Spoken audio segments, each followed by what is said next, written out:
Hello class 12th GGIC Saidabad students, सारे विज्ञान वर्ग के बच्चे और बाकी सारे बच्चों को बहुत बहुत बधाई हो। आप लोग सब ने क्लास 11th को अच्छे नंबर से पास कर लिया है। उनके पेरेंट्स को भी बहुत बहुत बधाई हो कि आपने इनको पढ़ने में मदद करी और हमारा सहयोग किया। अब चूँकि यहाँ पे अब इस बात से अवगत कराना है कि कोरोना महामारी बहुत तेज़ी से फैली हुई है, इसके लिए हमारे शासन की मंशा है कि बच्चों की पढ़ाई ना खराब हो, तो ई लर्निंग के मेथड से बच्चों की पढ़ाई सुचारू रूप से चलती रहे। तो क्लास 12 जिन्होंने 11th पास कर लिया है, सारे गणित के बच्चे इस पर फोकस करेंगे कि मैं प्रिंसिपल हिमांशनी बजाज आप सबको गणित पढ़ाने जा रही हूँ, जिसमें NCERT की बुक्स चलेगी। NCERT की बुक्स चलेंगी, जिसका ये पन्ना ऊपर का पन्ना है और इसकी जो चूँकि इसमें इंग्लिश मीडियम की बुक्स दी हुई हैं, हिंदी में नहीं दी हुई हैं, तो मेरे पास हिंदी की बुक है, मैं उसकी फ़ोटो खींच के आपको भेज रही हूँ। तो ये पहला पेज है और इसका पहला भाग 1 का पहला चैप्टर है संबंध एवं फलन। इसमें हम संबंध एवं फलन में सबसे पहले हम ये चीज़ पढ़ेंगे कि जिस तरह हमारे ह्यूमंस में, मानव में हमारे रिलेशंस होते हैं, रिश्ते कायम होते हैं और उनके बीच में बॉन्डिंग होती है, मजबूती होती है। तो जैसा कि G.H. हार्डी ने कहा है, there is no permanent place in the world for ugly mathematics. It may be very hard to define mathematical beauty, but that is just as true of beauty of any kind. We may not know quite what we mean by a beautiful poem, but that doesn't prevent us from recognizing one when we read it. इसका मतलब है कि हमें अपने relations को बहुत ही खूबसूरती से रखना है, उनके बीच में स्ट्रॉन्ग बॉन्डिंग होनी चाहिए और इस खूबसूरती को हम डिफाइन नहीं कर सकते, केवल हम उसको महसूस कर सकते हैं। जैसे कि ब्यूटी एब्स्ट्रैक्ट नाउन होती है, ठीक उसी तरह हम अपने रिलेशंस को भी महसूस कर सकते हैं, उनके बीच स्ट्रॉन्ग बॉन्डिंग होनी चाहिए। तो ये मानवीय रिलेशन को हम या गणित में भी अगर हम डिफाइन कर देंगे तो आप सबको ये गणित के ये चैप्टर बहुत ही अच्छे से समझ में आ जाएगा। तो ये हमारा पहला चैप्टर है संबंध एवं फलन में। सबसे पहले आपको ये जानना है कि संबंध क्या चीज़ है। तो जैसे कि आप क्लास 11th में पढ़ चुके हो कि A एक समुच्चय है, B एक समुच्चय है और A के एलिमेंट्स मान लिया 1 2 3 हैं और B के एलिमेंट्स 1 4 9 हैं। तो B के ये इसको हम एक मैपिंग कहेंगे। F is a function from A to B where fx equal to x square, यानी x के एलिमेंट 1 2 3 है, तो 1 square is 1, 2 square is 4, 3 square is 9। तो ये 1 1 2 4 3 9 ये इनके बीच में एक रिलेशन बन रहा है fx equal to x square के द्वारा, जहाँ पर कि A और B आप डोमेन और कोडोमेन को भी जानते हैं। A डोमेन हो गया, B आपका कोडोमेन हो गया। ठीक उसी प्रकार आपने कार्टेशियन, ये थोड़ा सा रिवीजन कर रहे हैं क्लास 11th का, तब आपको आगे ज़्यादा समझ में आएगा। Cartesian product, Cartesian product A cross B, it is the set of all elements like ऊपर वाले की तरह 1 1 2 4 3 9, है ना।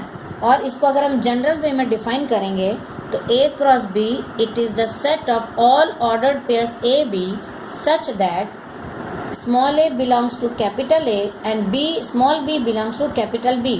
यानी ये A और B का एक पेयर है जहाँ की पहले वाला एलिमेंट पहले समुच्चय का सदस्य है और दूसरा वाला एलिमेंट दूसरे वाले समुच्चय का सदस्य है, और इन दोनों के कार्तीय गुणन को ही हम इसके युग्म को, जितने भी एलिमेंट्स हैं इनके ऑर्डर्ड पेयर से जो समुच्चय बनेगा उनको हम A क्रॉस B से डिफाइन करेंगे, यानी कार्तीय गुणन A और B के बीच का कार्तीय गुणन या Cartesian product of A and B। And if A B belongs to R, इसका मतलब होता है कि A और B एक R रिलेशन से संबंधित हैं।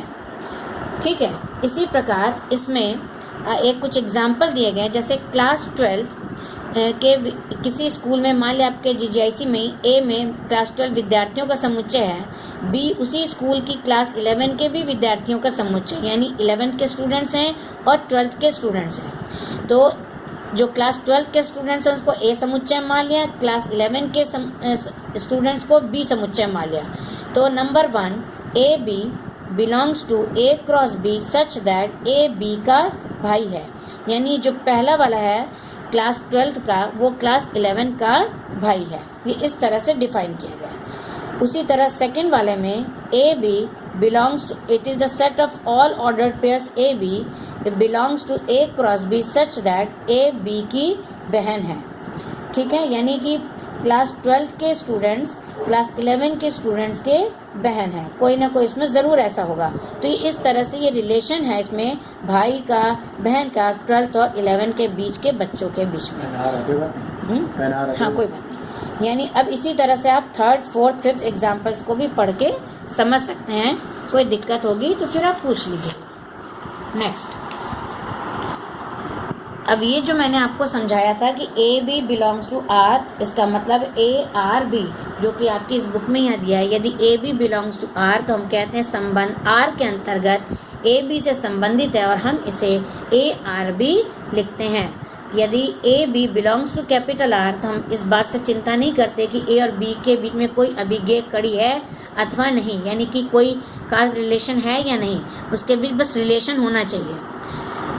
अब इसके बाद हम लोग संबंध एवं फलन में फलनों के संयोजन, व्युत्क्रमणीय फलन और द्विआधारी संक्रियाओं का अध्ययन करेंगे बाद में, लेकिन उससे पहले हम ये जानेंगे कि संबंधों के प्रकार किस प्रकार से हैं। संबंधों के प्रकार में सबसे पहले आता है ए क्रॉस ए एक उप समुच्चय है, अतिरिक्त समुच्चय फाई उप समुच्चय ए क्रॉस ए तथा ए क्रॉस ए स्वयं दो अंत्य संबंध है।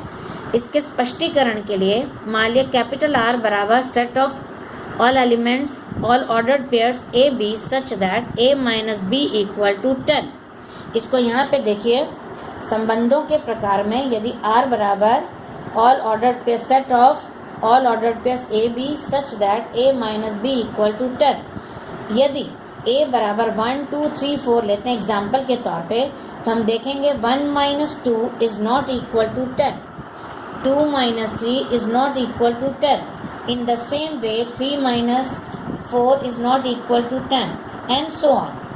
इसका मतलब this is an empty relation, रिक्त संबंध है इसमें रिक्त समुच्चय, क्योंकि कोई भी इसके कंडीशन को a minus b equal to 10 के कंडीशन को फुलफिल नहीं कर पा रहा, इसको संतुष्ट नहीं कर पा रहा। देयर इज नो पेयर यानी 1 minus 2 1 2 it is an ordered pair which satisfy the given condition a minus b equal to 10। तो कोई भी ऐसा कोई युग्म नहीं है 2 नंबर का कि जो a minus b equal to 10 को संतुष्ट करे, इस प्रतिबंध को संतुष्ट करे, इसलिए यहाँ पे ये रिक्त संबंध है। जिस तरह से रिक्त समुच्चय होता है यानी देयर इज नो एलिमेंट, इसी तरह रिक्त संबंध एम्प्टी रिलेशन में यानी कोई भी यहाँ पे ऐसा युग्म नहीं है नंबर्स का जो a minus b equal to 10 condition को संतुष्ट करे।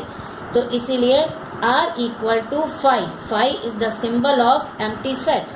तो r यहाँ पर रिलेशन हो गया 5, it is the proper subset of a cross a, यानी a क्रॉस a का ये एक उप समुच्चय है रिक्त संबंध। ठीक है बच्चों, अब ये आपके चल रहे हैं संबंधों के प्रकार में। जैसे पहला हो गया आपका रिक्त संबंध, दूसरा आपका आएगा यूनिवर्सल रिलेशन। मान लिया इसके लिए हमने एक, आप अपनी बुक में भी इसको देख सकते हैं परिभाषा 2 में, और इसके ऊपर में एग्जाम्पल भी दिया हुआ है। यहाँ परिभाषा 2 में भी इसका मेंशन किया गया और ऊपर में ये चीज़ें को r dash equal to A B set of all order pair A B such that mod A minus B greater than equal to 0 संपूर्ण समुच्चय a क्रॉस a के तुल्य है, क्योंकि a क्रॉस a के सभी युग्म a b a mod a minus b is greater than equal to 0 को संतुष्ट करते हैं। अब इसको यहाँ पे समझिए कि r dash set of all order pairs A B such that mod a minus B greater than equal to 0। So इसमें अगर हम लेंगे 1 minus 1 is equal to 0, 1 minus 2 जैसे हम लेते हैं 1 minus 1 equal to 0, 1 minus 2 mod, तो this is mod minus 1 which is equal to 1 which is greater than equal to 0, 1 0 से बड़ा है। In the same way so many numbers you can take it by a equal to 1 2 3 4. That is why this is है, क्योंकि यहाँ पे जितने भी number हम लेंगे ये ज़ीरो आएगा या ज़ीरो से बड़े होंगे। मॉड के अंदर है तो मॉड के अंदर प्लस माइनस बाहर निकल के प्लस हो जाएगा, तो इसलिए इस कंडीशन को फुलफिल कर रहा है। जब इसको संतुष्ट कर रहा है तो हम कहेंगे कि आर डैश एक यूनिवर्सल रिलेशन है, जिसमें कि because every element of A का हर सदस्य is related to all elements of A के हर सदस्य, ए का प्रत्येक अवयव ए के हर अवयव के साथ में एक संबंध स्थापित करता है, जो कि यहाँ पे प्रतिबंध है। Mod of a minus B greater than equal to zero, यानी दो नंबर्स का समुच्चय जो कि मॉड ए माइनस बी के अंतर्गत होगा वो ज़ीरो होगा या ज़ीरो से बड़ा होगा। ये यहाँ पे मैंने आपको एग्जाम्पल के तौर पे समझाया है, ये आपको उम्मीद करती हूँ समझ में आ गया होगा। तो इस तरह से universal relation because every element of A is related to all elements of A, अर्थात R equal to A cross A, ये ए क्रॉस ए को सेटिस्फाई कर रहा है, ये यूनिवर्सल रिलेशन है। तो अब इसमें परिभाषा 2 पर आइए। समुच्चय ए पर परिभाषित संबंध आर एक सार्वत्रिक संबंध कहलाता है यदि ए का प्रत्येक अवयव ए के सभी अवयवों से संबंधित है, अर्थात R equal to A cross a. इस तरह से हम देखते हैं रिक्त संबंध और सार्वत्रिक संबंध को कभी कभी तुच्छ संबंध भी कहते हैं। इसको अंडरलाइन दिस, परिभाषा 1 परिभाषा 2 इसको आप नोट कर लीजिएगा, और जो मैंने आपको ये समझाया है इसको भी नोट कर लीजिएगा। So now clear all of you students? Okay, now one question I am giving you. समुच्चय n में R equal to set of all ordered pair AP such that A equal to B minus 2, B is greater than 6 द्वारा प्रदत्त संबंध R है। निम्न में से सही उत्तर चुनिए। A 2 4 belongs to R, B 3 8 belongs to R, C 6 8 belongs to R, D 8 7 belongs to R. So which one is the correct answer? That you have to tell me by giving some logic reason. So this is your homework. This question is your homework. Okay. Thank you.